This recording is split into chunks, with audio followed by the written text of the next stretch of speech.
কোনো ক্ষতি না হোক এই সত্যকে আশ্রয় করতে বলেছে। তারপরে কি বলেছে, আমরা কার গুণগান করব? শ্রীমদ্ ভাগবতে মহামুনি কৃতে কিংবা পরেশ্বর সত্তরিতয়া হেতাত্র দেবী তস্রোভিক্ষ তৎক্ষণাৎ। মানে কি, যে শ্রীমদ্ ভাগবত মহামুনি কৃতে, শ্রীমদ্ ভাগবতের শ্রীমদ্ ভাগবত মানে পরম ব্রহ্ম, সেই সত্যই তুমি কীর্তন করো। শ্রীমদ্ ভাগবত ভগবানের তার গুণ কীর্তন করো। আর তার পুণ্য কিভাবে হয়? সুভিক্ত তৎক্ষণাৎ। মানে কি, আমরা যখন সংকল্প করি যে আমি ভাগবত শুনতে যাব বা আমি নাম যজ্ঞের আসরে যাব, তখন থেকেই ভগবানের প্রতি ভক্তি বা সেই প্রেম চলে আসে। যেমন কি আমরা বলি না যে ভগবানকে ভোগ নিবেদন করেছি, ভগবান কি প্রসাদ খেয়েছে? আমাদের মধ্যে এই ভাবনা আসে। এই ভাবনা থাকলে তো ভগবানকে পাওয়া যাবে না। মীরাবাইয়ের মতো হও, ভক্ত কেবটের মতো হও, ভক্ত প্রহ্লাদের মতো, যে তোমার ভক্ত ধ্রুবের মতো কত সুন্দর সুন্দর চরিত্র রয়েছে।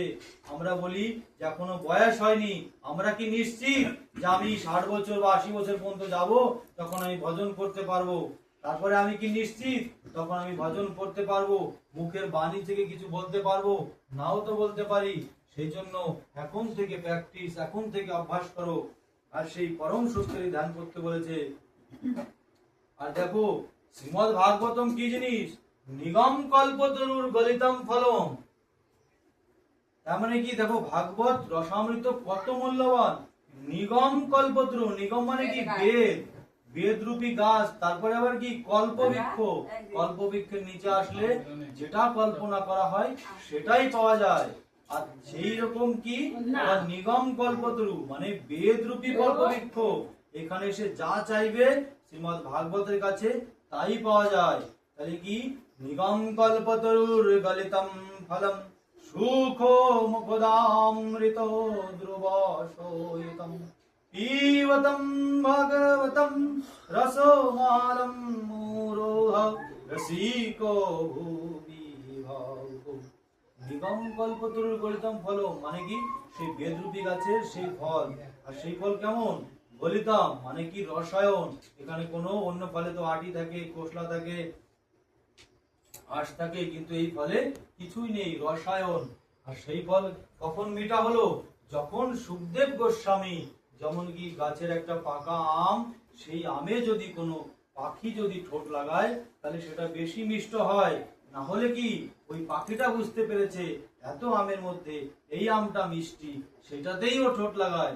তাহলে কি, আমরা যেটা পাখির খাওয়া আম যেমন মিষ্টি বেশি হয়, তেমনি এই যে শ্রীমদ্ ভাগবত কথামৃত যখন সুখদেব গোস্বামী সবাইকে বলেন, মানে উনি এটো করে দেন, তখন এই ভাগবত আরো মধুময় হয়ে যায়। পিবতম ভাগবতম, সেই ভাগবতটা আমাদের পান করতে হবে।